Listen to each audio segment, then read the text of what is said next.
Siyanibingelela nonke balaleli. Makube kini umusa ovela enkosini uNkulunkulu wethu na kuJesu Kristu oyinkosi nomsindisi empilweni zethu. Igama lami ngiyiNkulunkulu Zulu. Lolu hlelo yizwi lenkosi yethu uJesu Kristu. Lapho sishumayela khona, sifundise, siphinde sihlole imibhalo engcwele ngokwentando kaNkulunkulu kwindodana yakhe uJesu Kristu. Kubo bonke abantu abalalele, sizothanda ukuthi nibe namaBhayibheli enu ukuze sifunde sonke kanye sibe nokuqonda imibhalo engcwele. Kulabo abangenayo amaBhayibheli sizocela ukuba ba-download amaBhayibheli kuma-app abo efonini ukuze sizofunda sonke kanye sibe nokuqonda. Ikakhulukazi laba abakholwayo egameni lenkosi yethu uJesu Kristu ukuthi uJesu uyinkosi nomsindisi empilweni zethu.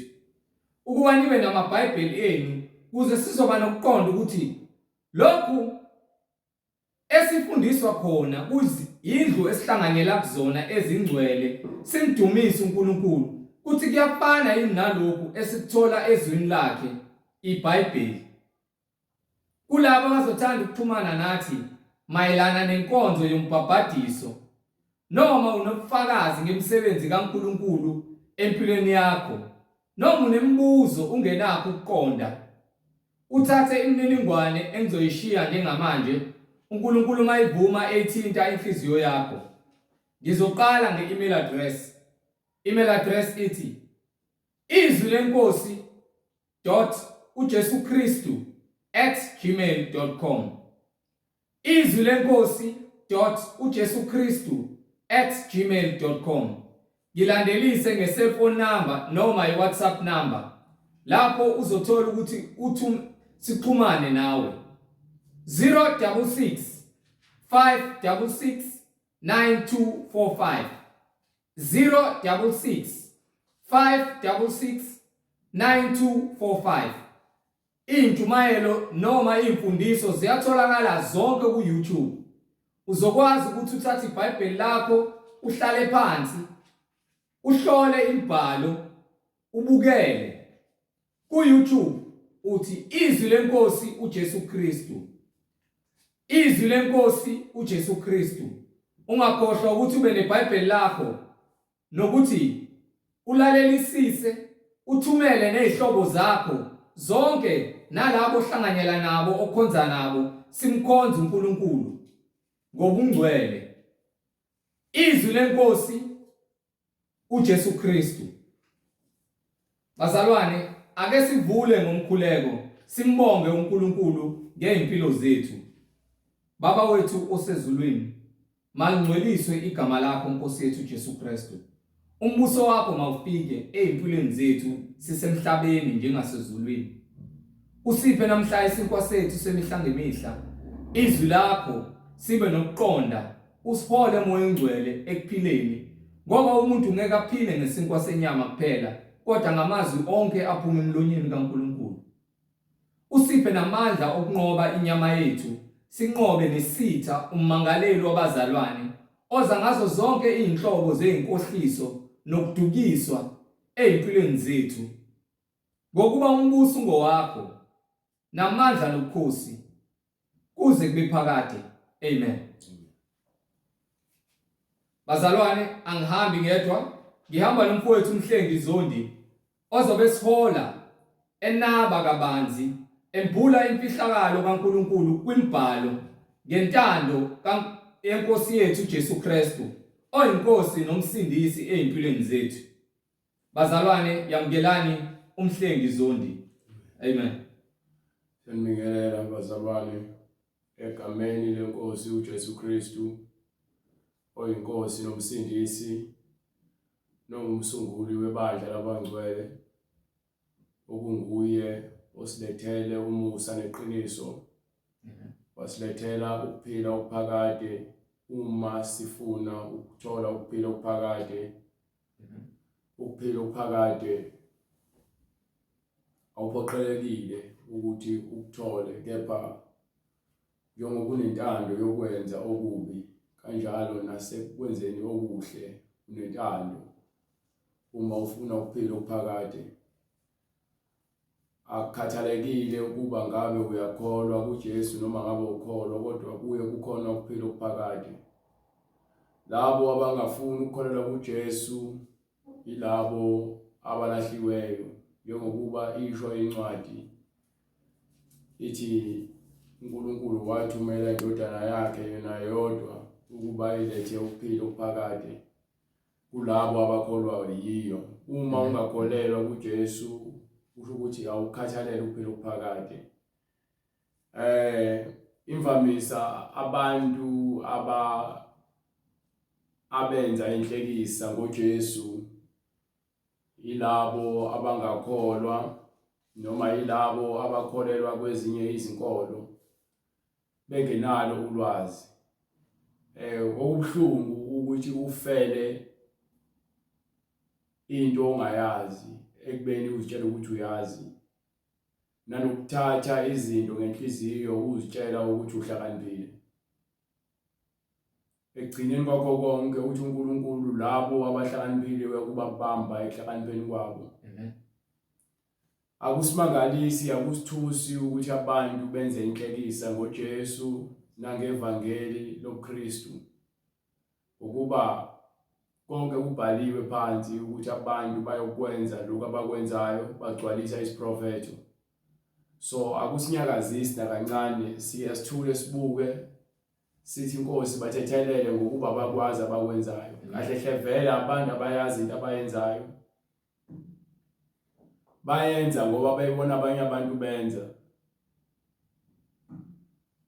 Okubuhlungu ke ukuthi siphila kuzona isikhathi zokugcina lapho sekuvezwa nokuthi ngisho abantu abaphatha iBhayibheli bayokwenza inhlekisa. Ngicabanga ukuthi incwadi kaPeter likhuluma ngalokho ukuthi incwadi yaPeter yokuqala ithi ngayikhathi zokugcina bayokwenza inhlekisa, kuba khona abaprofethi bamanga benza inhlekisa ngevangeli. Siyanibingelela ngegama leNkosi, sisukuma nokubonga sithi uNkulunkulu malande uthando lakhe, umusa wakhe uqhubeke wande kulabo abawudingayo nabazaziyo ukuthi bayizoni, ngokuba izwi leNkosi noma ubungcwele noma ukuphila okuKristu kwalabo abafuna ukuphila okuphakade. Kepha labo asebezitshelile ukuthi bayazi ibona abalahlekelwe ukuphila kwabo ngenxa yokuzitshela ukuthi bayazi. uNkulunkulu uthi akabafuni vele abantu abaziphakamisayo nabazitshelayo, ufuna abantu abathobekile ngokuba yena uthobekile. So uma uhamba endleleni kaKristu uhamba indlela yokulunga, awuhambi indlela yokuzitshela. Bonke abazitshelayo indawo yabo isechibini lomlilo. Uyayithola le ncwadi? Ngithi incwadi uqala kaPetru, ngiphe othi ngibheke, ngiphe incwadi uqala kaPetru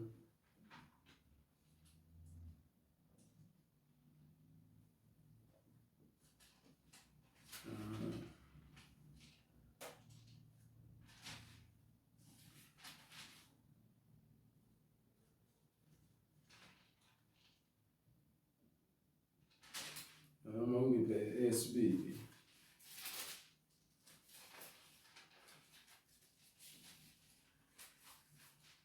Esibili bese ungiphe lapha kuverse chapter 2 yeah, bese ungipha verse 1. Incwadi yesibili kaPetru, isahluko sesibili, ivesi lokuqala.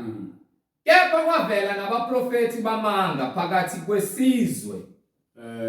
Lokhu okwenzeka ngaphambilini kwangagcini ngaloso sikhathi. Okwenzeka ukuthi kuvele abaprofethi bamanga, njengokuba uJesu wayeshilo ukuthi nasekulandeleni kwesizukulwane esiyolandela kuyakuba khona abaprofethi abayovuka egameni lakhe benze izibonakaliso zamanga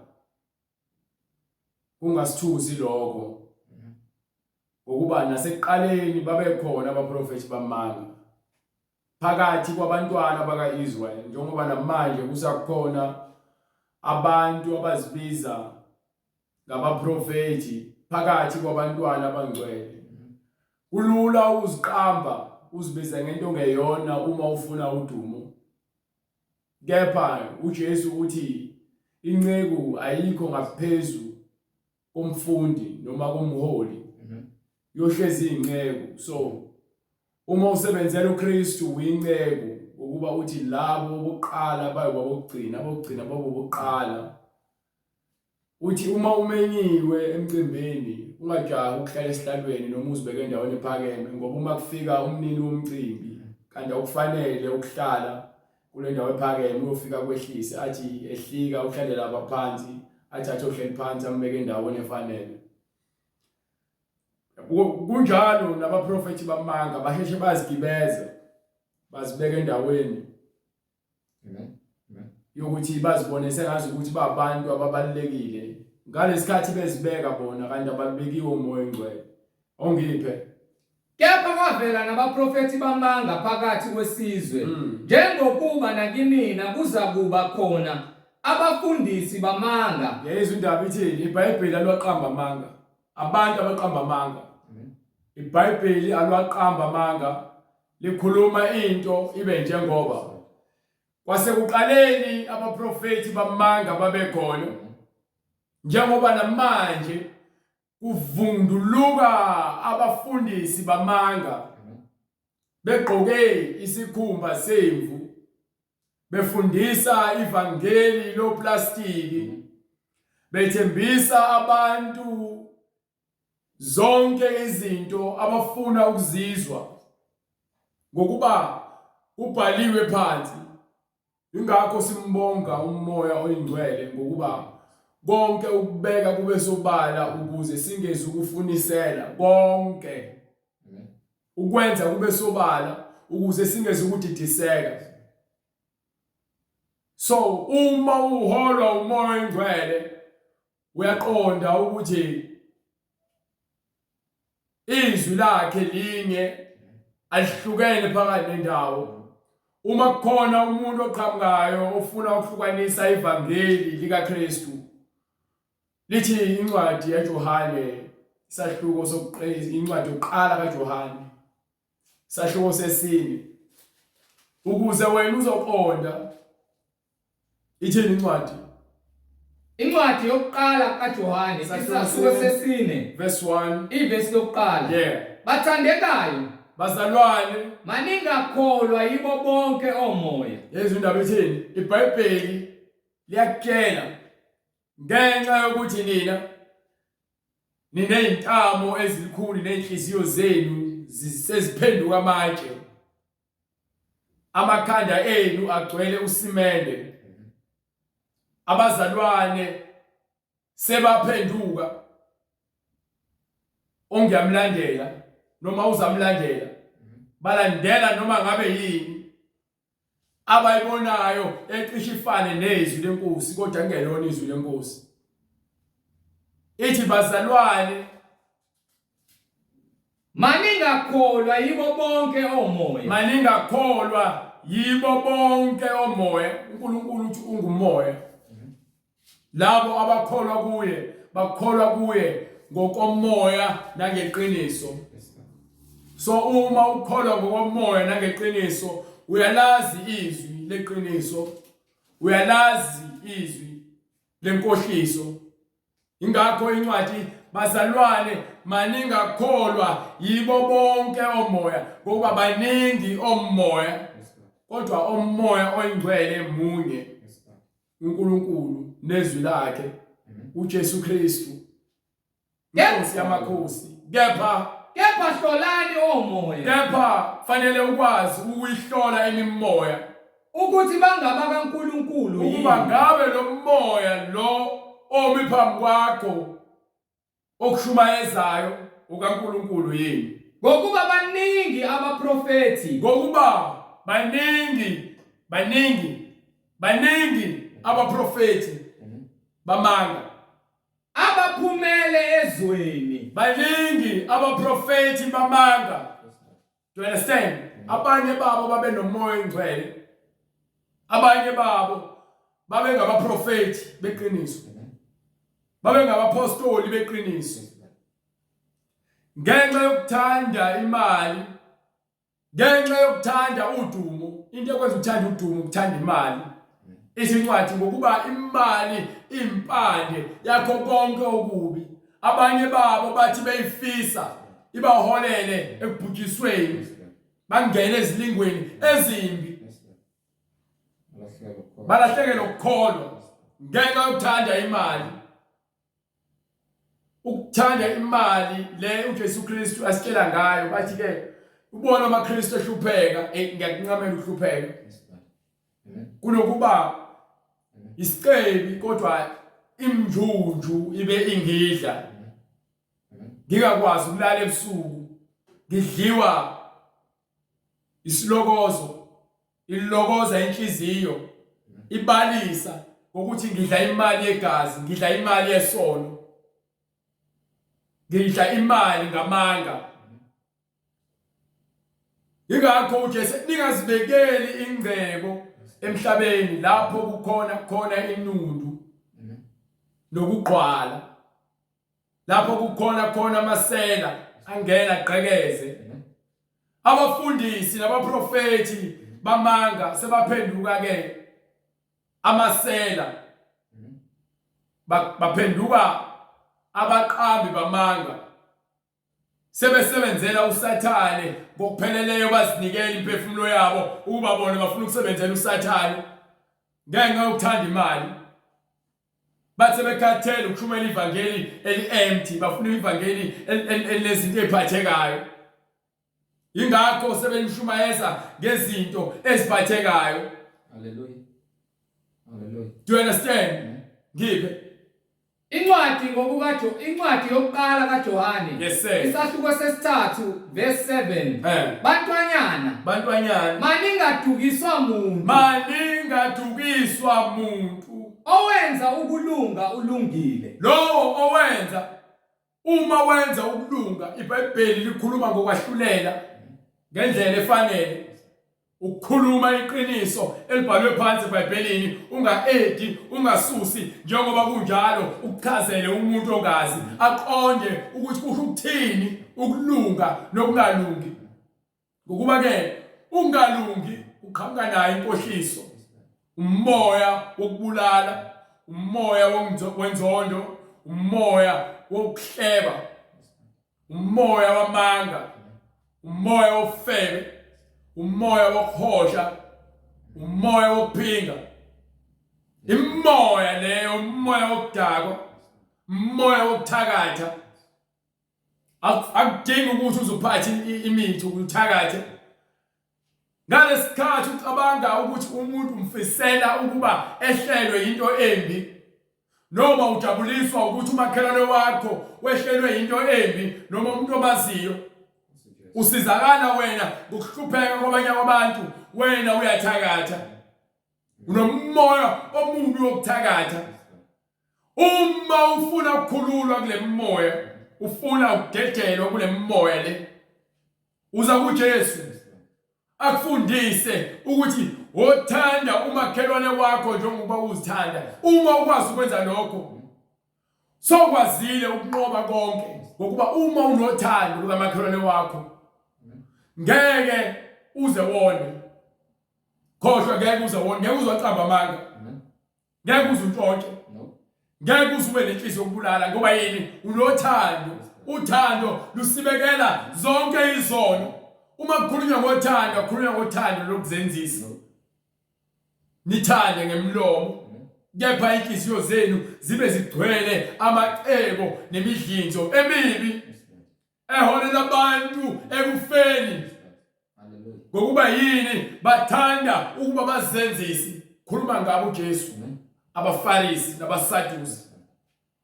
Abangabazenzisi ngiphe bright. Owenza ukulunga ulungile. Lowo owenza lowo nothando lukaNkulunkulu, njengokuba imibhalo isho ithi wothanda uNkulunkulu wakho ngenhliziyo yakho yonke, ngamandla akho wonke, ngengqondo yakho yonke.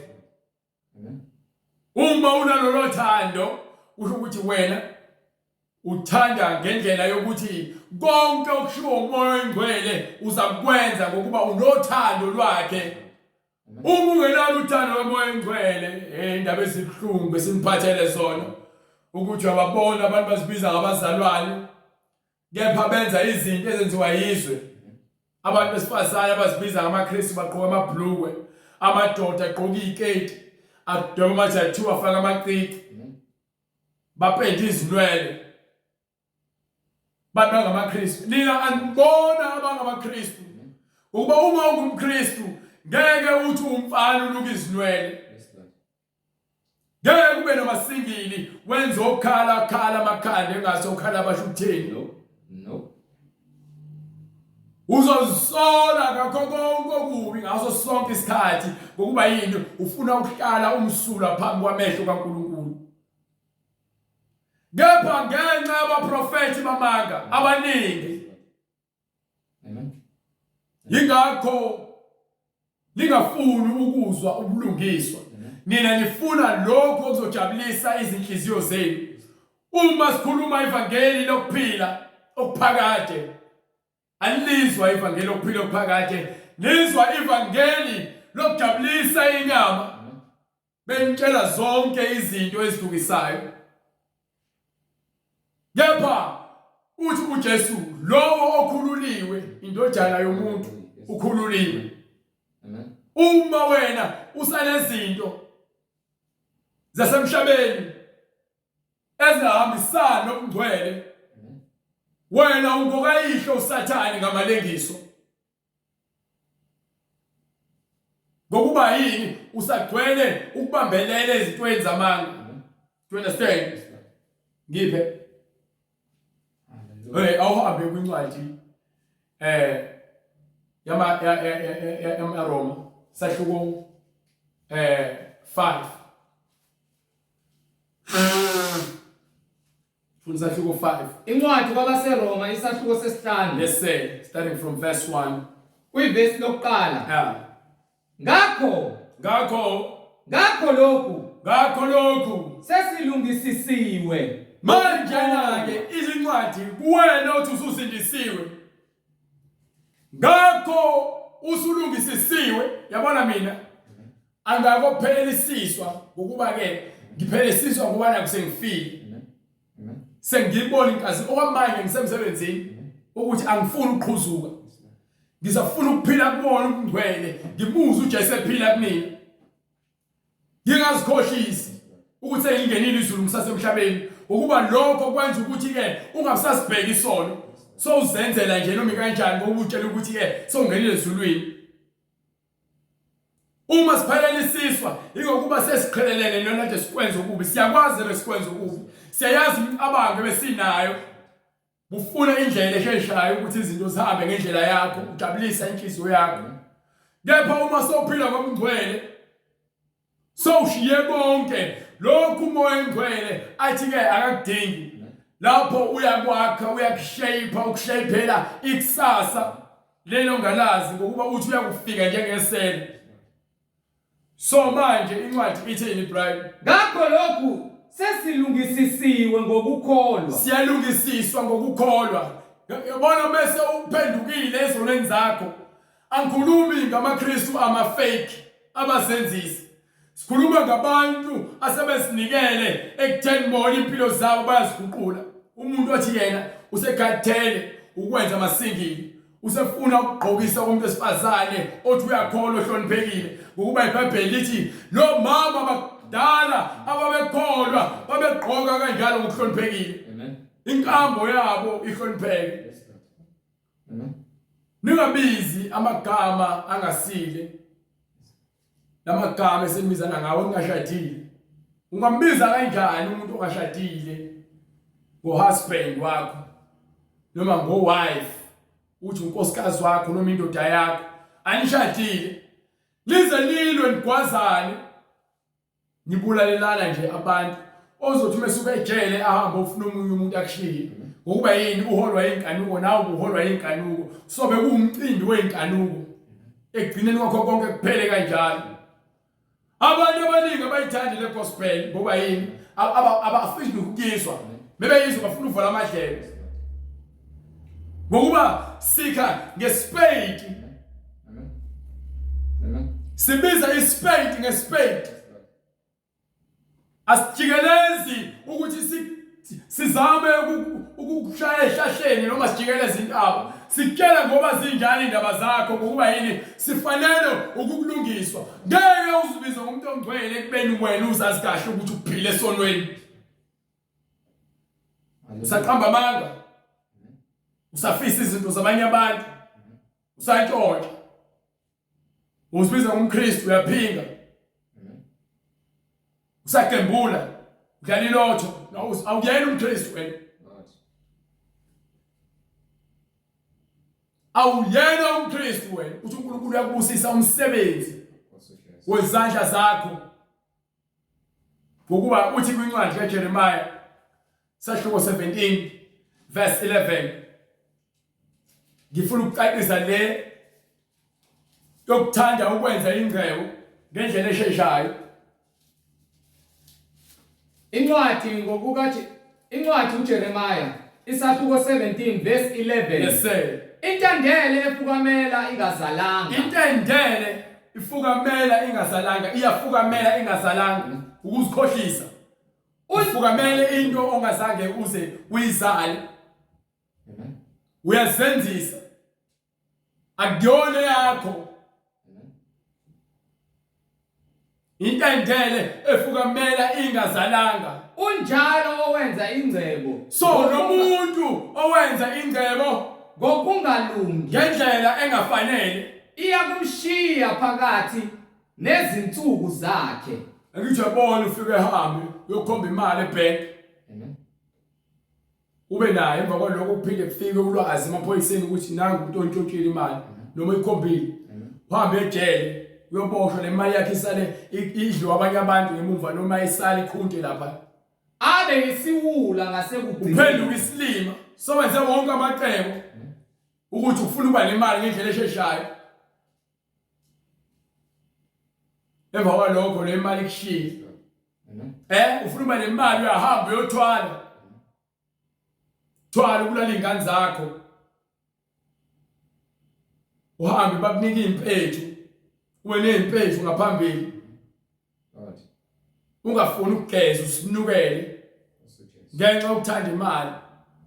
Mesufa amehla akho avuse esihogweni. Ivangeli lokuphila. Ufike unqunu uzohamba unqunu. Uma uhamba unqunu kodwa ushiya ingcebo yakhe ngemuva. Wisibula ngokuba ubuthembele kuyona ingcebo yakho.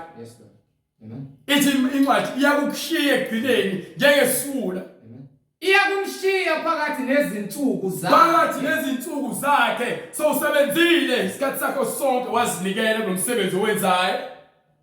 Ngapha le ngcebo yakhe ikushiye. Abe isiwula uphenduka isilima. Uphenduka isilima. Uphenduka isidididi. Athi utshethe usile ubaqwele. Ikushiye ingcebo yakho. Ithini incwadi yamaRoma bride? Ngakho lokhu sesilungisisiwe ngokukholwa. Wawuhamba unxaka ukuthi umfundisi uhambe uyofuna abaprofeti bamanga abakunike intambo namakhandlela nemithi ukuthi ke uqinise isonto. Akulona isonto likaKristu lelo. Ngizobaliphathi iBhayibheli lalela. Akulona isonto likaKristu, leli isonto likaSathane namadimoni. Akulona likaKristu ntobo kusoze. Nifuna uqinisa isonto ukuze kungena abantu nibe nemali bese ngabatshela abantu bezono zabo ngoba nani nihlele ezonweni niyabhukutha ezonweni. Isizathu ukuthi emabandleni akusasho umyalelo izinto eziphilisayo. Sekushunyelwa ushukela into ezibulalayo ezigcwalisa inyongo. You understand? Ngeke Ngakho lokhu sesilu ulungisisiwe ngokukholwa uma ulungisiswa ngokukholwa uyacangathwa uyalungiswa njengomuntu ophethe isando oshayelela amakhona kulonto lesuke ilungiswa efuna ukuyiqondisa uyalungisiswa ngezwi ngokuba incwadi khona incwadi yamaRoma isahluko 12 verse 1 ngiyayithanda le verse 10 ngokuba incwadi iyacacisela ukuthi uma solungisisiwe ulungiselwe ukuthi wena ube umhlabelo olungileyo phambi kaNkulunkulu ube yiphunga elimnandi uma uzothi uyakholwa wena kepha uyafeba uyiphunga elingekho mnandi uNkulunkulu. Incwadi kwabaseRoma isahluko 12 yes sir lesilokuqala hamba khona ngakho ngiyanincenga bazalwane nincengiwe bazalwane ngobubele bukaNkulunkulu ukhulunywa nabazalwane esindaba thiwa bazalwane niyancenga abathandekayo ngobubele bukaNkulunkulu ngomusa nothando lukaNkulunkulu ukuba ninikele imizimba yenu unikele umzimba wakho ibe ngumnikelo ophilileyo unikele umzimba wakho uba umnikelo ophilileyo uba umnikelo othandekayo into ephilileyo into ethandekayo uNkulunkulu into elungile engcwele othandeka kuNkulunkulu ngcwele othandeka kuNkulunkulu ngangitshela ukuthi wena usaphema ugwayi kodwa uthi ungumKristu awuthandeki nikela umzimba wakho ube ngcwele kuNkulunkulu uNkulunkulu akabhemi ugwayi uNkulunkulu akaphuza utshwala uNkulunkulu akafeli uNkulunkulu akaphindi uNkulunkulu akaqamba amandla uNkulunkulu uyabulala ngokuba uyena onika impilo ngenxa yesono simuntu wakubeka waseqaleni wathi uNkulunkulu ke uyakufanele ukufa ngakho ngiyanincenga bazalwane uyena kuphela onamandla okukunika ukuphila nonamandla okuthi akuthathe ukuphila kwakho ukuba yini ubeke isikhathi sakho konke yonke into ngaphansi kwezulu inesikhathi sayo akekho umuntu onelungelo lokubulala uNkulunkulu kuphela okuyena okunika ukuphila okuyena futhi onamandla okunika ukuthatha ukuphila kwakho ngesikhathi sakhe ngakho ngiyanincenga bazalwane ngobubele bukaNkulunkulu ngakho wena uyancenga bazalwane ngobubele bukaNkulunkulu ukuba ninikele imizimba yenu ibe ngumnikelo unikele umzimba wakho ube umnikelo ophilileyo ongcwele othandekayo kuNkulunkulu kube ngokukhonza kwenu kokuqonda yini lento elikhonzayo uyayiqonda noma nijabulela ukuya esontweni nijikele izinsika noma nijabulela ukuya esontweni nicule nishayele ngeitembu noma nijabulela ukuya esontweni niphuze itiye nidla amakhekhe noma nijabulela ukuya esontweni ukuyokhuluma ngezilimi zamanga ngabe uyaqonda yini ukukholwa kwakho Uma ukholwa kwakho kusho ukuthi izwi likaNkulunkulu uyalizwa uyalenza njengoba incwadi singabi ngabantu abalizwayo izwi ningalingisi lelizwe mase ukholwa awusalingisi izinto zangelizwe ukuqala kwakho okuhlakanipha umesaba uNkulunkulu umesaba uNkulunkulu ukuhlukanisa nezinto zasemhlabeni ezokuvimbezela ukuba wena ungakwazi ukufikelela ekuphileni okuphakade. Do you understand? Give it. Kodwa niguqulwe isimo. Uyaguqulwa isimo ngokwenziwa ibe yintsha. Ngokwenziwa ukuthi ibe yintsha ingqondo yakho. Ngeke ngitshela ukuthi ke wena uthi usindisiwe sekuphela u10 years 5 years. Usabhizi koTinder. Ubhizi ko-Instagram. Thatha izithombe ushutha wenza yonke lento enziwa abantu bezwe. Ngeke ungitshele ukuthi usa-Instagram wena usahamba nqunu noma wena umfana ku-Instagram uhlala amahlaya uzenza umuntu wesifazane. Kwisinengiso lokho ukuthi umuntu wesilisa agqokise kumuntu wesifazane. kungamanyala ukuba umuntu wesifazane azenze umuntu wesilisa aphinde agqokise kumuntu wesilisa. Oh Jesu, haleluya. Ningalingisi lelizwe. Singalingisi lelizwe. Akufanele uthi ungcwele kepha wena utholakala wenza izinto zakulelizwe. Awusahlale jointini. Awuhlale khoneni. Ube busy ukhulume nabangani bakho amahlaya ngabantu abadlulayo ungabe nenhlonipho. Awusawubhema ugwaya, awusayithini into ehlangene nongalungi. Ngisho ku TV awubuki noma ngabe yini ezokulahlekisela ngokuqonda kwakho nokuphila kwakho. Kodwa niguqule isimo. Guqula isimo Ngokwenziwa ibentsha ingqondo yenu. ingqondo yakho fanele ibe yinhle. Ngokuba yini uthi incwadi yaseKorinte yesibili sahluko 5 verse 17 uguqula ingqondo yakho ibe yinhle. Uyayenza ibe yinhle ngokuba uhlala ngokufunda izwi, uphila ngalo izwi.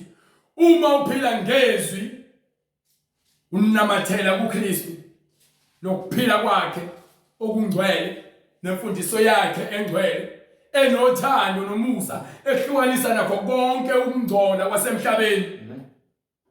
Incwadi yesibili kwabaseKorinti sahluko 5 verse 17. Yes sir. Kanjalo uma umuntu ekuKristu uyisidalwa esisha. uma umuntu esekuKristu Uyisidalwa esisha. khuluma ngokuguquka nokuphenduka kwengqondo yakho nokushintsha komzimba wakho ukuba wena usuyisidalwa esisha. Uma uyisidalwa esisha okusho ukuthi ke Okwakuqala kudlulile. konke obukwenza ngaphambilini okuphambene nokulunga thiwa kudlulile. Bheka Manje kwenzeka kanjalo usastakile wena. Stakenyule West. But amabhilidi awuboni nalo okhona ukwazi ukuphi. haleluya. Awuyazi direction ozoyithatha. Haleluya. Nkosi. Awuyazi niyavuma ukuthi niyakholwa ngemlomo kepha izenzo zenu siphambene. Nokholwa. Wethu usindisiwe. Wabhabhathiswa. Kepha usabhizi u-edge ama-tattoo. U-edge izithombe zogogo wakho nomkhulu bakho nentombi yakho. Kanjani eliphi levangeli leli olilandelayo eyiphi lemfundiso uma sowuKristu uyisisidalwa esisha konke okwakuqala kudlulile. Bheka Bheka sekuvele okusha. ngeke ukuba ngathi sengisindisiwe ngiphinde futhi ngizomala ngishumayele ekubeni ngisenze izinto ebengizenza ngingakosindiswa. Ngifunani jointini ngisindisiwe?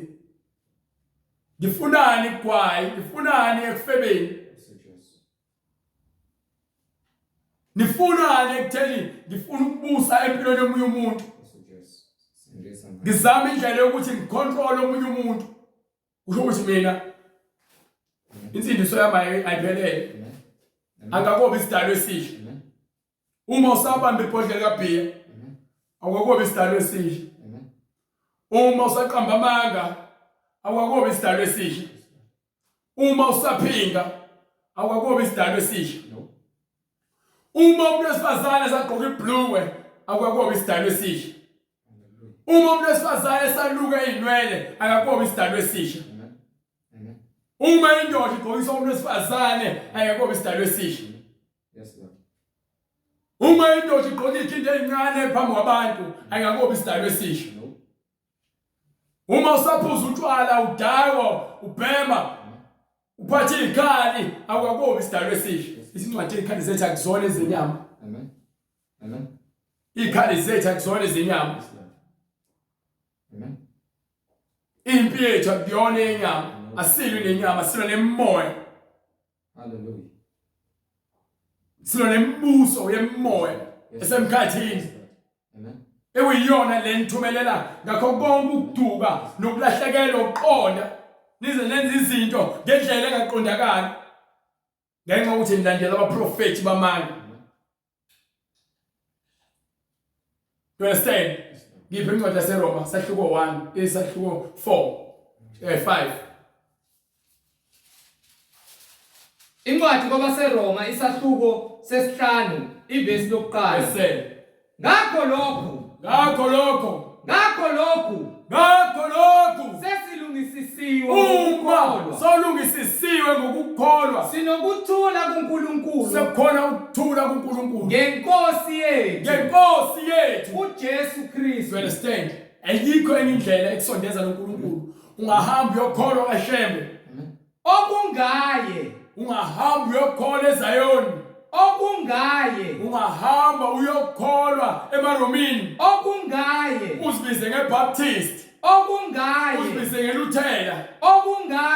Uzibize noma ngabe yini ozibiza ngaye. Uzibize ngeMormon noma ngeMuslim. Sinokungena ngayo inkosi yethu uJesu Kristu.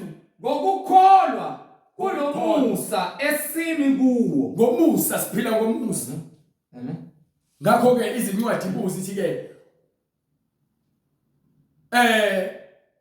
ngifuna ungiphe chapter 6 verse 1 ngoba manje angifuni ukusho ngale ndlela ngifuna ukusho ngale ndlela ubhalwe ngayo phansi manje ayifika. Incwadi kwabaseRoma isahluko 6 verse 1.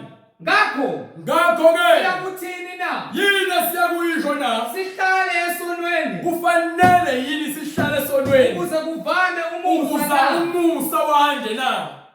Khana kanye. Ayivumi incwadi.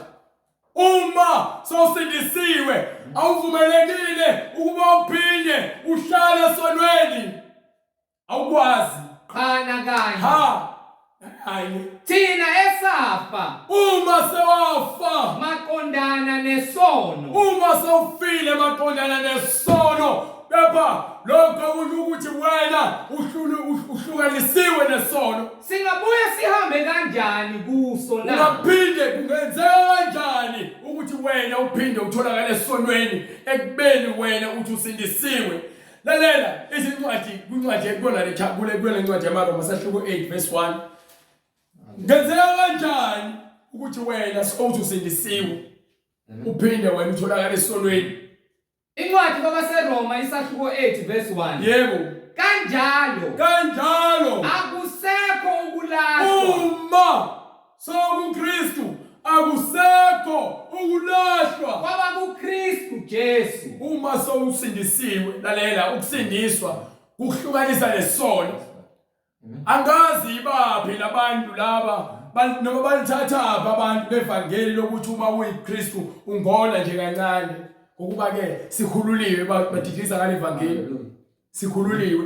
Owenza isono ungokaSathane. Owenza isono ungokaSathane. Lalela. Ngamalengiso ubhalwe phansi.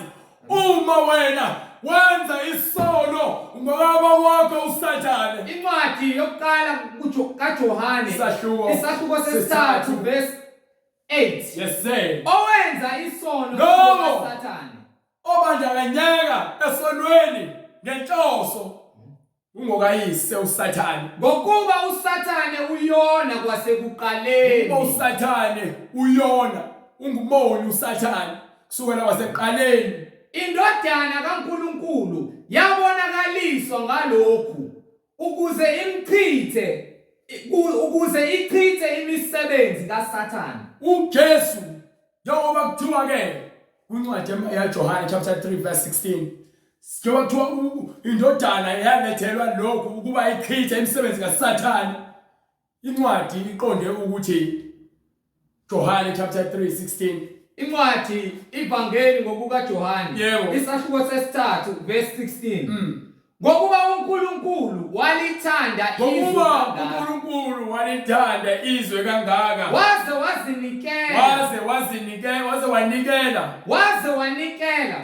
wanikela ngendodana yakhe ezelwe yodwa ukuba yilowo nalowo okholwa yiyo angabhubhi kodwa abe nokuphila athole ukuphila okuphakade. Ingakho incwadi ithi ke walethelwa lona lenhloso ukuba azochitha uSathane. Ngokuba uNkulunkulu kayithumelanga indodana yakhe. uNkulunkulu akathumelanga uJesu ezweni ukuba yakhulele azolahla abantu akamlethelanga ukuba azolahla abantu kodwa ukuba kepha ukuba izwe lisindiswe ngayo. mawumtshela ukuthi kubhalwe kuphi ukuthi ushembe uyakusindiswa ngayo. Uma ushembe engashumayeli ngoJesu kubhalwe kuphi ukuthi uprofeti Muhammad uyosindiswa ngayo. Bakhuluma bakhuluma ukuthanda kwabo. iBhayibheli likhuluma ngoJesu kusukela ekuqaleni uMoses kuze kuzophuma kuMalachi. Hallelujah, glory to God. Okholwa yini okholwa nguJesu kahlulelwa akahlulelwa akukho kulashwa ingakho incwadi yamaRoma ethi ke lowo osokuKristu akusekho kulashwa kulabo abakuKristu Jesu. okholwa yiyo Lowo okholwa nguJesu kahlulelwa. uJesu uyabethelwa esiphambanweni umupho omunye wabethelwa. Ongakholwa uJesu wavuka ngokuva kosuku lesithathu. Abanye bathi pho uphi lephithuna lakhe kungalithi incwadi wavuka nje. Usezulwini. Wakhushula ngefu bebuka. Indaba yokunina nifune ukugxeka ivangeli elingcwele. Ungacabanga ukuthi uphika mina nophikisa mina. Mina ngilibhalanga iBhayibheli. Kepha iBhayibheli lingumpila kwami ingakho kumele ngilazi. Ingakho ngilazi. Angilazeli iBhayibheli ukuthi ngichome. Angilazeli iBhayibheli ukuthi ngifuna ukubukwa noma ngibukise. iBhayibheli elokuletha ukuqonda nokuphila. You understand? Ukuze ke kulungiswe umuntu wapheleliswe njengoba isho incwadi yamaRoma isahluko 4 verse 1. Ikhuluma into eqondile ukuthi siyalungisiswa. Ngibe incwadi kaSeroma isahluko sesine. Yes sir. Verse lokuqala. Yes sir. Ngakho ke siyakuthini yile siyakisho na ukuzwe hayi isahluko 5 xolo. Ngakho lokho sesilungisisiwe ngokukholwa sinokuthula kuNkulunkulu. Khona ukuthula kuNkulunkulu ngenkosi yethu uJesu Kristu. Baphike babalwe bagweve bashonele nale kepha iBhayibheli limile ngiphe bright lencwadi isambulo. Incwadi isambulo isahluko sokuqala siphelelisiwe siyalungisiswa kuJesu. Iverse lesibili ofakaza ngezwi likaNkulunkulu. Lo ofakaza ngezwi likaNkulunkulu nangobufakazi bukaJesu Kristu konke akubonayo. Lo ufakazi omunye wabona ngesibonakaliso wavezelwa zonke izinto wayekhona futhi ngesikhathi uJesu ekhona. Yilokho uJesu wemthanda kakhulu wayencikile esifubeni sakhe. Ubusisiwe ofundayo nabo abezwayo amazwi alesi siprofeto. Umuntu ozwa amazwi siprofeto awagcine awenze bawagcine okulotshiweyo kusona isiprofeto ngokuba isikhathi siseduze. Isikhathi sisondele busy ngichitha isikhathi nenkeketula ngigqoka ama-tight nama-leggings ngifeza izitho zomzimba. Lokho kufanele udayisa ngomzimba wakho wandisa umoya wenkanuko. Ngiyajima ngifuna ukugqoka ama-vest tight nihambe linqune ebhishi nihambe nofaka ama-bikini nizibiza ngamaKristu. No! Awuyena umKristu. Inkanuko ubulawa inkanuko uthanda ukubukwa. Anginankinga nokujima. But ungajimela ukuthi ufuna ukubukisa, ufuna ukubukwa.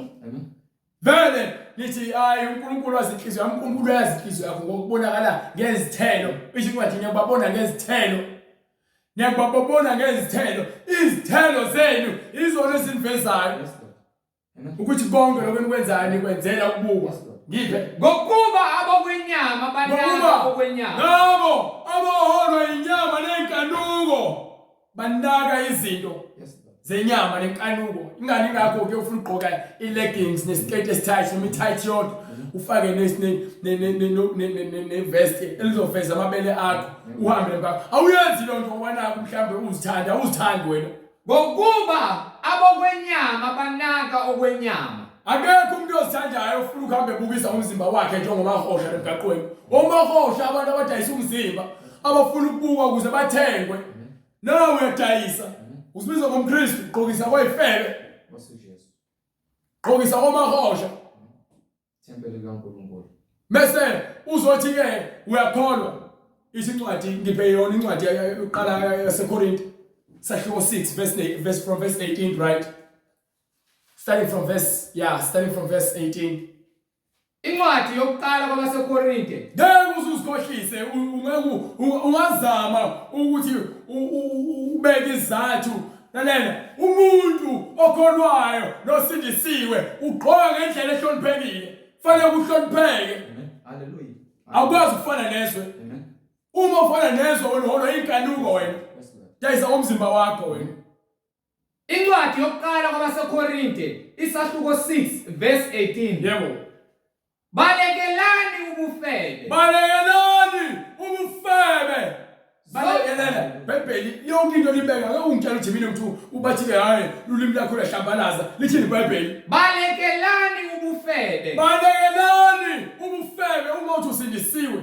Uyabalekela ubufebe ngokuba ubufebe kuyisiqalekiso phambi kaNkulunkulu. Kuyisono ukufeba. Yokuphinga, untshontsha, qamba amanga, ukukhonza izithombe. Inzondo. Nomona. Kuyisono, bubi lokho phambi kwamehlo kaNkulunkulu.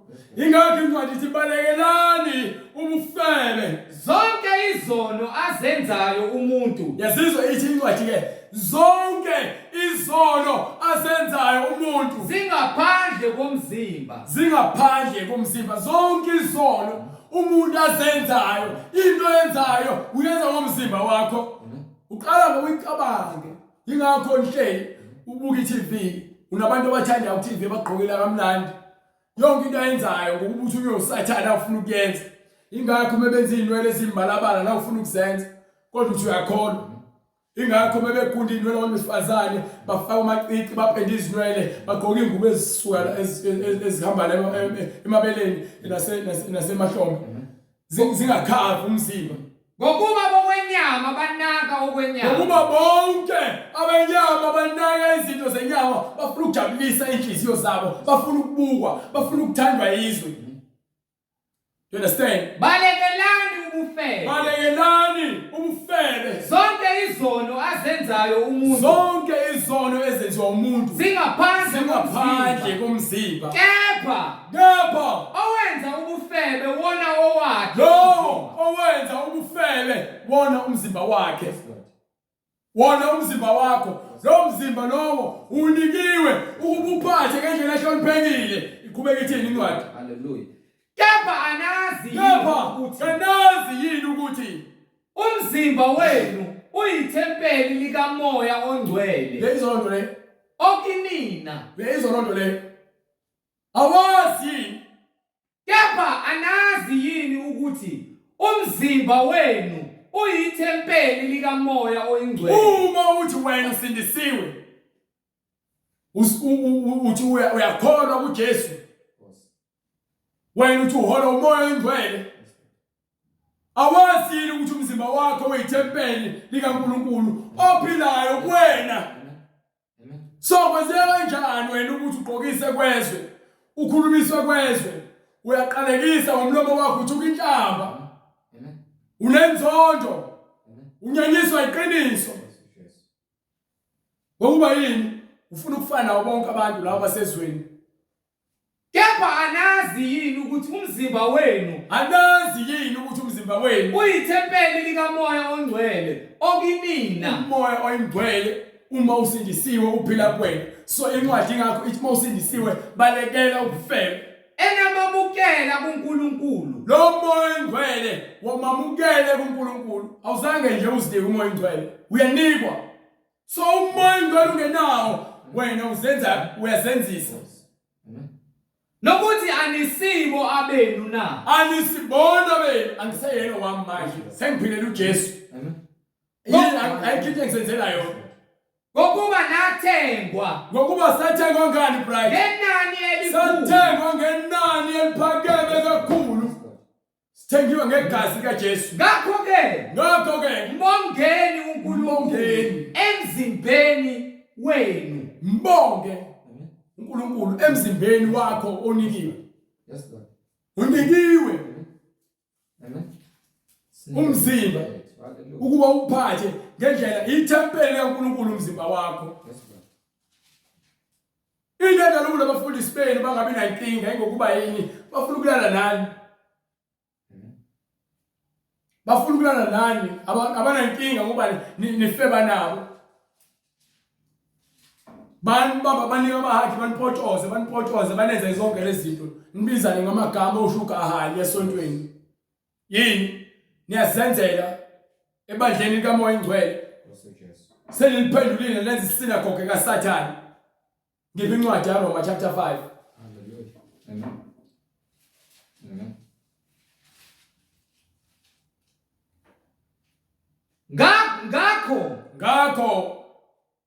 Ngakho lokhu sesilungisisiwe ngokukholwa. Ulungisisiwe ngokukholwa. Sinokuthula kuNkulunkulu. Khona ukuthula. Angeke uzibone inkinga into yokuthi ugqoke ngendlela ehloniphekile, ungene esontweni umboza ikhanda lakho, ugqoke isiketi esifike emaqakaleni, ufake impahla ezokwembathisa wonke umzimba wakho. Sinokuthula kuNkulunkulu. Ngeke ubone kuyinkinga lokho ukuthi ufake isiketi nengubo ezokhulula. Sinokuthula kuNkulunkulu. Ngokuba sowuthole ukuthula kuNkulunkulu. Ngenkosi yethu uJesu Kristu. Kepha uma usaphilela izwe lento esishumelayo kuwena iyubutha.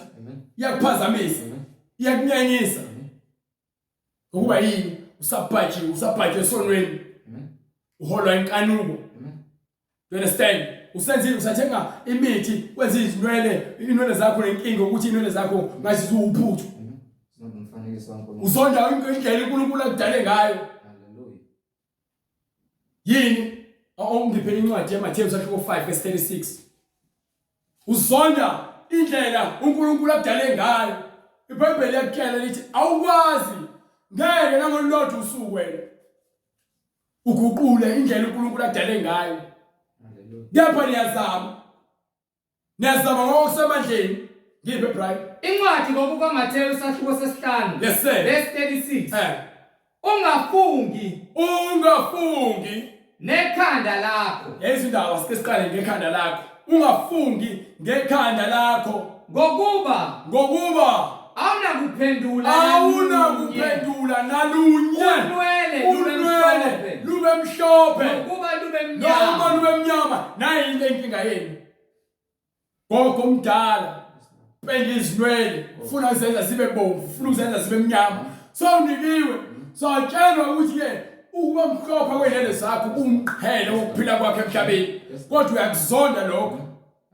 Uzama ukushintsha ugqibe ukukhula kwakho nomqhele wakho. Ungaziqhenyi ngokuba umuntu omdala ubhizi ubhenda inwele zakho, ezipende inwele zakho, ufuna ukuhlala umncane. Uyakutshela uNkulunkulu ukuthi soze waphendula ulelo lwakho laba emhlophe noma laba mnyama. Lonto yona uNkulunkulu wenze wayiyona. So uSathane ngoba ufuna lizondo uNkulunkulu ufuna libulale umfanekiso kaNkulunkulu. Ingakho bendayisela ama product ukuthi nipende lezweni. Akekho umuntu othi ungumKristu uma incwadi itshela kanje ithi awukwazi nanokuguqula nolodwa ungafungi ngekhanda lakho.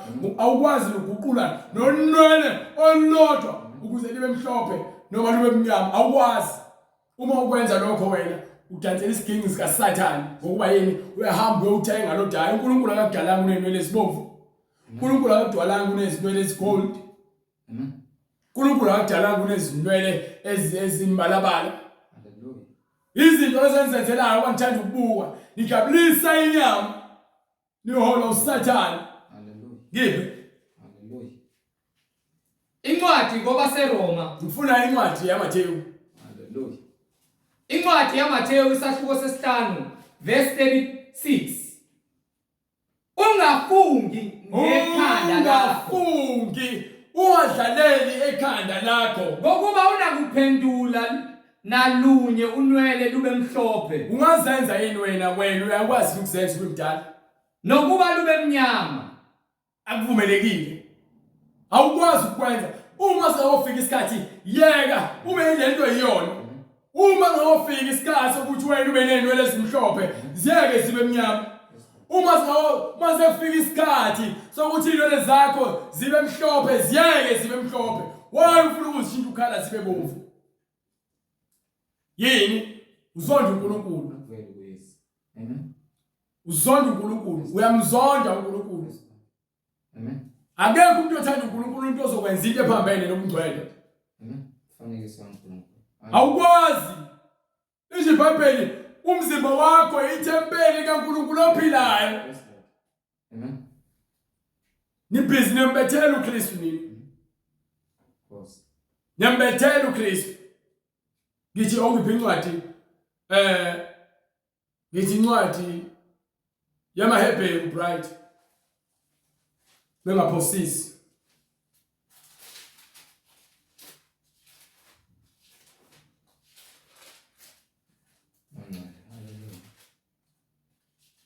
Amen. sahluko 10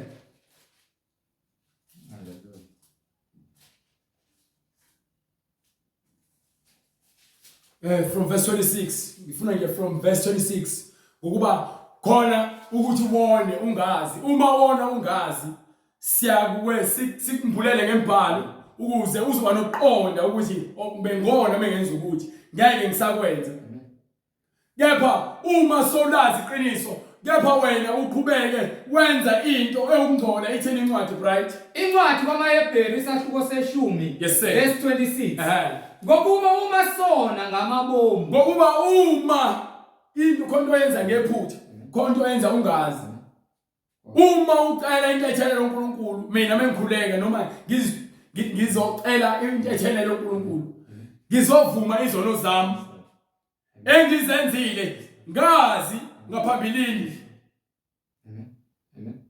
engizenzile ngingazi lengisenzayo ngingazi ngiyasixolisela leso sono ngokuba noJobe wayehlaba exolisela abantwana bakhe ukuthi kungenzeka mhlambe bonile uNkulunkulu bengazi haleluya, ubacelela inthethelelo ukuze uma kukhona isono senzayo ungazi uNkulunkulu akuthethelele haleluya. kodwa incwadi ithi Ngokuba uma sona ngamabomu, emva kokuba sesamukele ukwazi kweqiniso, uma wena sowona ngamabomu ekubeni sokwamkelile mase uvumile ukuthi uyisoni kepha wena waphindela esonweni akusekho umnikelo ngezono. akusekho umnikelo ngezono usofana ukuthi wena ngesikhathi wena Amen. sefana ukuthi wena ke udlala umasigcozi wena Amen. ukukhona kwakho nokusindisa kwakho awukuthathi serious Amen. Ngokuba uma sona ngamabomu emva kokuba sesamukele ukwazi iqiniso akusekho umnikelo ngezono. akusekho umnikelo uJesu wena uyamxhaphaza uJesu wena xhaphaza umusa wena kepha kuphela ukulindela okwesabekayo, lezindaba kusho ukuthi wena uyazinikela wena kubeni isoni usindisiwe ukwahlulelwa kepha manje wena lo mhlabelo abayiwo uJesu uthatha ugcoba ngezinyawo udakeni awufuni ukuthi wena uphile ngokumesaba uNkulunkulu uphila ngendlela yokuxhaphaza umusa kepha kuphela ukulindela into okwesabekayo, esifanele wena yini intukuthelo kaNkulunkulu ezayo ukwahlulelwa nomlilo oshisayo. ezindaba ithini so lindele intukuthelo ukuba konke okwenzayo kwenza amabomu uyazi ukuthi wena amabomu uyamthuka uNkulunkulu khona ukona ungazi bese wona wazi wena ukuthi hayi ngizocela inthethelelo kodwa uyona Kepha kuphela kulindela okwesabekayo, uthi wahlulela umuntu uthi uyayihlola imidlinzo nezitho zomuntu bese emkomelisa ngemsebenzi yakhe. So wena uma uthi uyona uthi ke hayi ngizophila ngixolise wena uyedelela wena. So uyazi iqiniso yedelela wena. Ingakho incwadi kaPetru ithi uma uthi wena sowukhishiwe esonweni wena waphindela khona ufana nenja ephindela emhlanzweni wayo. Fana ngulube egeziwe yaphinde udakeni.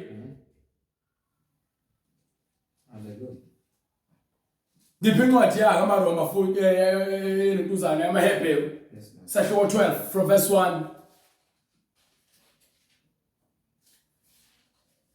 Kumele uzithathele isinqumo, akekho umuntu ozothathela isinqumo. Ngeke uzusindiswe noma usindiswe ngenxa kama wakho. Ngeke uzusindiswe ngenxa kababa wakho.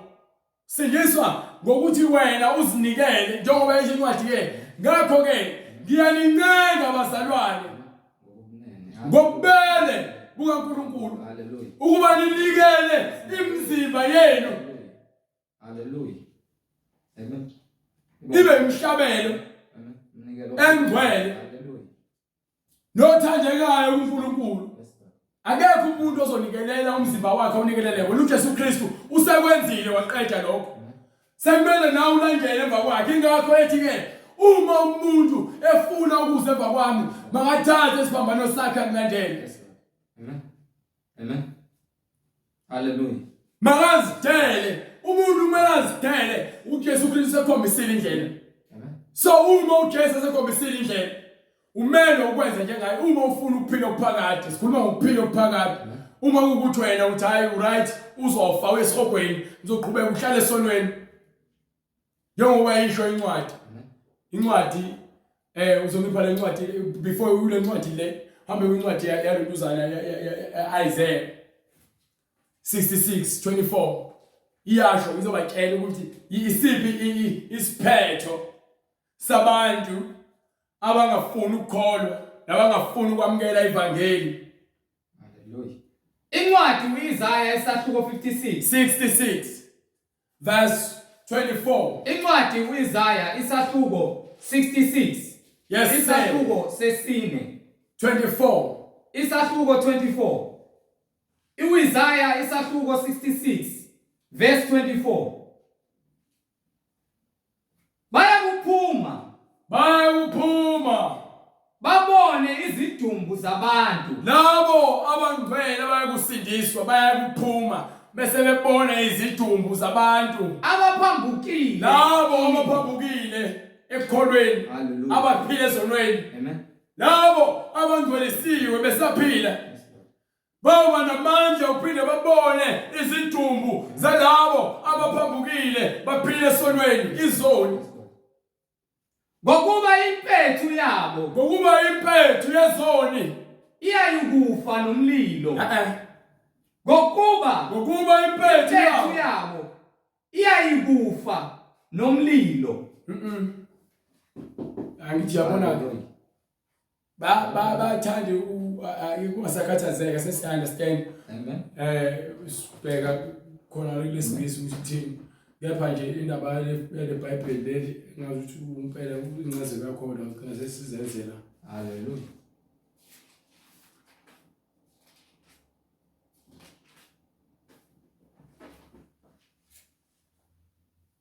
Incwadi uIsaiah isahluko 66 verse 24. Hamba khona.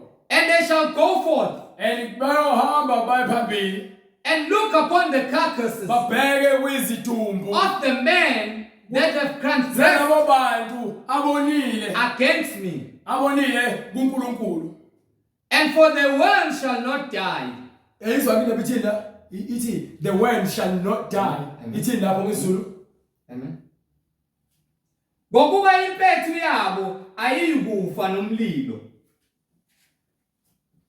And the worm shall not die. For the worm shall not die. Lapho impethu ingasayi kufa. Ilapho impethu ingasayi kufa ayithiwa nomlilo. Useyiphambukisile lo muntu. Amen. Lapho uqonda. Lapho uqonda. Amen. Lapho impethu ingasakufa. Ayisayi kufa. kanye nomlilo wakhona ongasoze wacisha. Amen. Hallelujah, glory to God. Amen. Amen. Lapho khona impethu yakhona ayifi. Amen. Nomlilo ungasacishi. Zonke izoni ziya lapho kukhona impethu zakhona ezingafi nomlilo wakhona ongacishi. Amen. Amen. Amen. Amen. Ngiphe. Hallelujah. Amen. Babe isinengiso. Babe isinengiso. Kuyo yonke inyama. Kuyo yonke inyama kusho ukuthi ke kubona konke ukuphila kwabantu Abominable to God. Hallelujah. abhorring. Yeah, abhorring. It's all right. Amen. Babe isinengiso. Amen. Babe inhlekisa. Yes, Lord. Babe sebenyanyeka. Yes, Lord. Bonke Amen. laba bathanda ukuphila esonweni. Babe sebenyanyeka. Lesikhathi sokugcina so wahleleliwe njengoba isho incwadi esambulo sahluko 21 chapter 21 20 verse 14 right. Sahluko 20 verse 14. Ukufa neHades. Ukufa neHades. Kwaphonswa echibini lomlilo. Bonke abafe bephila ngesikhathi ungafuni ukwamukela ivangeli atholakala ngencwadi yokuphila base bephoswa kuphi. Ukufa neHades kwaphonswa echibini lomlilo. neHades kwase kuphonswa echibini lomlilo. Lokhu kungukufa kwesibili. Lokhu ukufa kwesibili yabona nje uzofa usaphila manje ufele esonweni. Bese ufa kwesibili ile khona sokuphoswa emlilweni ngoba uzofa manje inyama ihlukana umphefumulo. Bese uyahlulelwa bese wahlulelwa lapho khona bese uthatha uphonswa echibini lomlilo. Uma ekhona ongafunyaniswanga elotshiwe. Uma ungatholakali kule ncwadi le igama lakho lingatholakali uma kuhlolwa imibhalo utholakala ukuthi wena uhambe ngokuphambuka ngamalengiso wenze konke ukungcola usaphila bese mfaka lokho mase wahlulelwa ngalo iBhayibheli ngokuba uJesu Kristu washo wathi ke anginahluleli mina kepha ukhona uyakulahlulela. Izwe ngalikhulumayo ilona eliyakwahlulela egcineni wakho konke iBhayibheli ilona ezawahlulela. Thina siyawambulela imbhalo ukuze wazi ukuthi ke iBhayibheli ilona ezawahlulela. Ngiphe incwadi elokuzana yamaHebheru sibatshela ukuthi yini kumele bayenze manje ukuze baqonde indlela efanele ngoba phela ufakazi sesibanikile. Incwadi kumaHebheru isahluko 12 verse 1. Yebo. Ngalokho ke nathi lokhu sinefu elingaka nathi manje sinefu elingaka lofakazi elisihaqileyo masilahle konke. Yabona bekhulunywa ngofakazi kusukela ngathi ku Abraham kusukela kuNoah. Enoch. Hallelujah. Noah. Amen. Abraham. Moses. Amen. Samuel. Kuze kuyophuma kuJesu nabapostoli bakhe. Sukela Jesu kuze kuyo. Hallelujah. You understand? Amen. Kuze kuyophuma kubona bonke abapostoli bakhe. In the beginning. Hallelujah. Ofakazi bonke labo. Ithi sisingethwe ibona bonke ubufakazi. Amen. Awuna kuzidandulela. Amen. Amen. Ngiphe sinefu elingaka lofakazi elisihaqileyo masilahle konke. Hallelujah.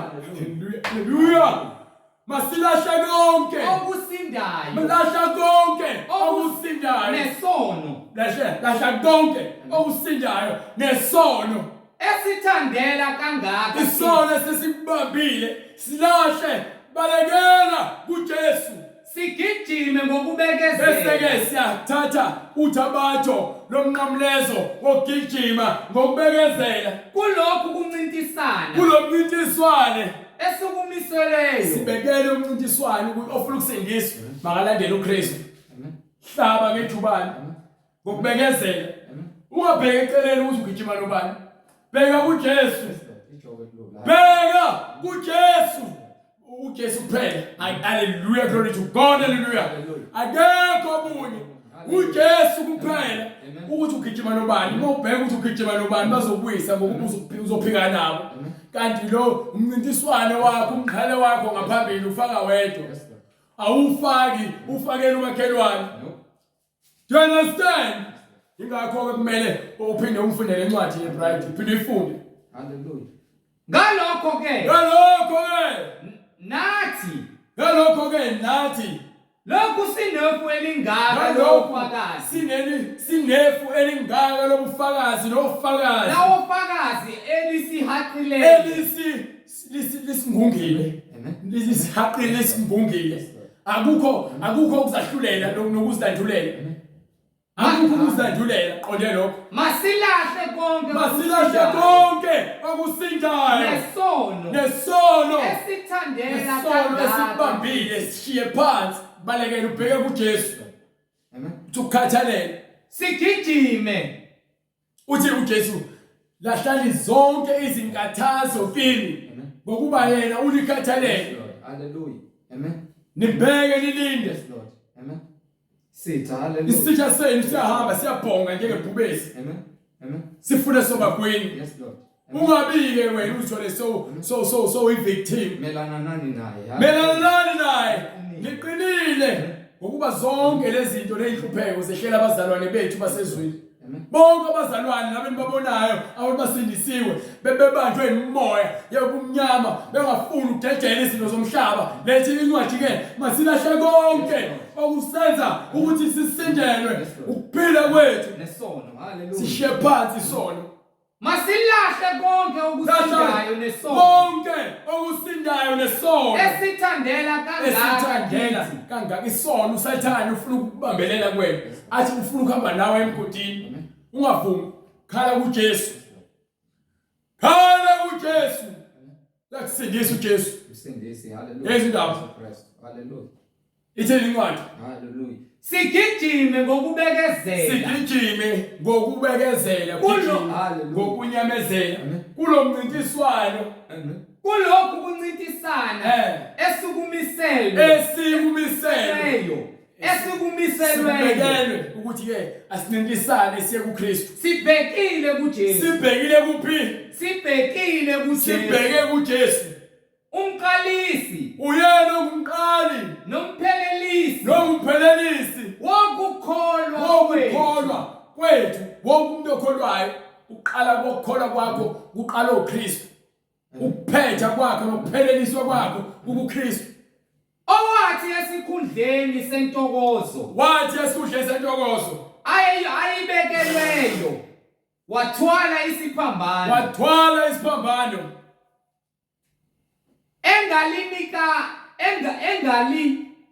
engalinaki ihlazo.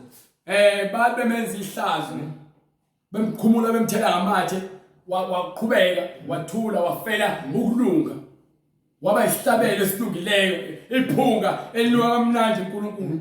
Owathi esikhundleni sokujabulisa inyama ayibekelweyo wathwala isiphambano engalinaki ihlazo. Azange afune ukunaka izinto zomhlaba. Wahlala ngakwesokunene. Wayesehlala ngakwesokunene sesihlalo sobukhosi kaNkulunkulu. Esihlalo sobukhosi kaNkulunkulu. Do you understand? Yebo mqondeni yena. Owakhuthazela ephikwa kangaka yizoni. Izoni ziyamphika namanje. Niyamphika. Uthi ke uyakholwa kodwa usabambelele into zemhlabeni. Busy uyafeka uyaphuza uyantshontsha uqamba amanga taka utshwala uyazonda uyisitabane uyinkonkoni ungqengeli uyisiphindi. Yebo mqondeni yena. Emazi elimkholwayo yena akasona isoni. So wena uma wenza isono uthi ukholwa kena unamanga ngoba wena ukholwa wena usonta kwisono. Amasonto esono. Yebo mqondeni yena. Owakhuthazela ephikwa kangaka yizoni. Yezindaba. Wabekezela kwaze kwaba sekupheleni. Ukuze ningakhathali. Ukuze thina abantu abakholwayo sazi ukuthi yena uyena osivulela indlela. So le ndlela ehambile nathi simele ukuyihamba akukho shukela nama-grapes nama-fruit khona izinhlupheko khona ukubekezela khona ukuzingelwa ekushumayeleni ivangeli itabala zithanda idakwa zithanda kepha idakwa ezifuna ukuphenduka lapho bekhala enhliziyweni zabo unembeza wabubaqema ibona abafuna ukuphenduka beza kuJesu bakhala kuyena Jesu abathethelele bahlukane nemisebenzi yabo yasenyameni ongiphindele umfundele uverse 1. Ngalokho ke nathi lokhu sinefu elingaka lofakazi elisihaqileyo masilahle konke okusindayo nesono ufuna ushiye phansi esithandela kangaka uma uzufuna ukubona uJesu noma ufuna ukubona uNkulunkulu uJesu ke mina ngiyindlela neqiniso lokuphila akekho ozoza kuBaba ngaphandle kwami akekho ozoza kuNkulunkulu ngaphandle kokuba ahambe indlela ehanjwe indodana ngeke umtele ukuthi wena uyakholwa usahamba indlela ehamba ushembe ubani ushembe usanda kwenzani ushembe ukuphi ushembe ufuna ningibhalele imessage noma ningifonele ningitshela ukuthi ukuphi ushembe uma ningamazi ukuthi ukuphi ushembe wayini imkholo ke nikushumayele egameni lakhe wayini ushumayele egameni lakhe ubani ushembe bekuthi ke niyakwazi ukuthi ningixhumanise naye ngifuna umazi ungiphi incwadi ezenza hluko 2 verse 38. Hallelujah. Yebo qondani yena okhuthazela ephikwa kangaka izoni ukuze ningakhathali niphele amandla emphefumulweni yenu. Bekela indlela ukuze uma ukuthi wena uyagijima njengoba sikumncintiswano uma sofuna ukukhathala ubheke kuJesu uyakubiza uJesu usivulile izandla amasanga avuliwe avulelwe labo abafuna ukufika baphumelele kulomncintiswano bathola imiqhele yabo. Do you understand? Ingakho kumele ulahle yonke into esindayo shiye sonke isono awungeni nesono ezulwini angeni lutho ongcolile give incwadi izenzo zabapostoli isahluko sesibili verse 37. Yes sir. Sebekuzwa bahlabeka enhlizweni bathi uPetru nakwabanye abapostoli madoda bazalwane siya kwenze njani na bafuna ukwazi ukwenze njani hayi incwadi yakutshela uPetru wayesethi phendukani kanti kumele uyenze phenduka phuma kaShembe phendukani phuma Roman Catholic Church phendukani phuma maBaptist phendukani phuma uMaluthela phendukani phuma libona wonke lamabandla afundisa izinto eziphambene nevangeli likaNkulunkulu phendukani phuma ejointini phendukani phuma emeni umahosha phuma phendukani phuma ekubeni isidakwa ube yichwele uhlala lapha kameshente phendukani phuma kulesheni lakho lamanga naleqembu lakho lezigebengu phendukani mafuna ukuphila okuphakade phuma phendukani yilowo nalowo abhabhathizwe uma sowuphumile kufanele ubhabhathiswe uma sewuphendukile ezonweni zakho ufuna ubhabhathiswe kuphi egameni likaJesu Kristu ubhabhathiswe egameni likaJesu awubhabhathiswe egameni likaShembe awubhabhathiswe egameni leTrinity ubhabhathiswe egameni likaJesu Kristu kukho ukuthethelelwa kwezono zenu ukuze zonke lezono zakhe ezikusindayo yonke into eBhayibhelini ikhomba uKristu akhona yodwa into ekhomba kwenye indawo zonke izinto zikhomba uKristu nobaba wakhe khona niyakwamukeliswa lokho sikwamkeliswa isiphiwo sikamoya oyingcwele ngokuba isithembiso ngesenu lokhu kuthembisiwe kwathenjiswa abapostoli bakwamukela nathi sathenjiswa sakwamukela ivangeli nomoya oyingcwele ukukhuluma ngezilimi njengoba umoya ukunika ukuphimisela. Hallelujah, glory to God. Hallelujah. You understand? Ngokuba isithembiso ngesenu abantwana benu esabo bonke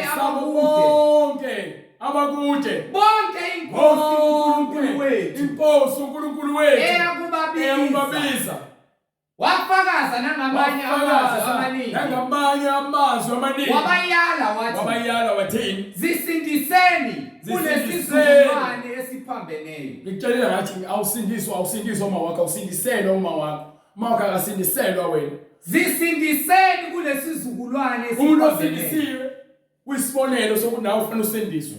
Uma ufuna ukusindiswa uyesihogweni lapho khona impethu zakhona ezingafi nomlilo wakhona ongacishi uyofa ukufa kwaphakade lokho kubhaliwe siyakholwa. Amen. Amen. Obuza uLazarus nesicebi. Hallelujah. Obuza isicebi esasibiwe esasibusa. Understand?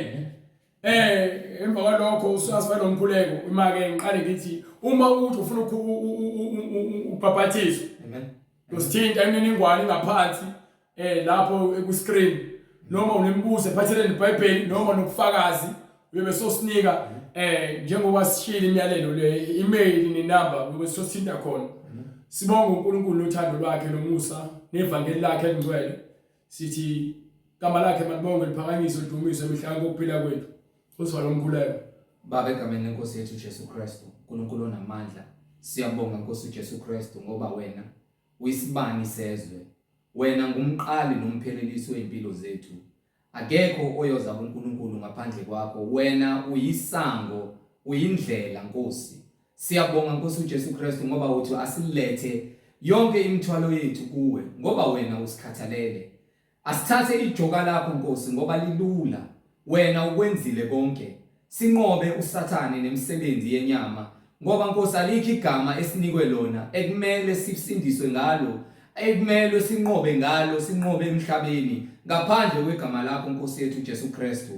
Wena Nkosi ungakafiki usasinikezile isikhathi usayinamhlanje ilanga lingakashoni. Siyacela Moya Ngcwele ukuba izwi lakho liphathwe nguwe njengoba ubathumile abapostoli bonke Nkosi ukuthi baye kuzo zonke izinkalo zomhlaba kusukela eJerusalem naseJudiya. Izwi lokuphenduka lishumayele kuyo yonke idalwa zakho Nkosi. Siyacela Baba ukuba izwi lethu lingene ngaphakathi komphefumulo lithinte umuntu usumdalile umuntu ezinyama ophefumulela kuyena umphefumulo wokuphila. Iwona lo mphefumulo oyobonana nawo ngelinye usuku Nkosi lapho usiyokwahlulela umuntu ngemisebenzi yakhe. Siyacela Nkosi uJesu ukuba uthinte yonke imphefumulo elaleleyo njengamanje ngenkazimulo yakho Nkosi ngamandla kaMoya Ongcwele egameni lenkosi yethu Jesu Kristu yena yedwa oyinkosi nomsindisi empilweni zethu manje naphakade. Amen. Amen. Sibonge bazalwane umusa kaNkulunkulu. Siphinde futhi sibonane ngokuzayo uma inkosi ivumile. Amen. Umusa wenkosi uJesu Kristu nothando lukaNkulunkulu nokuhlangana kukaMoya Ongcwele makube nani nonke bazalwane. Amen.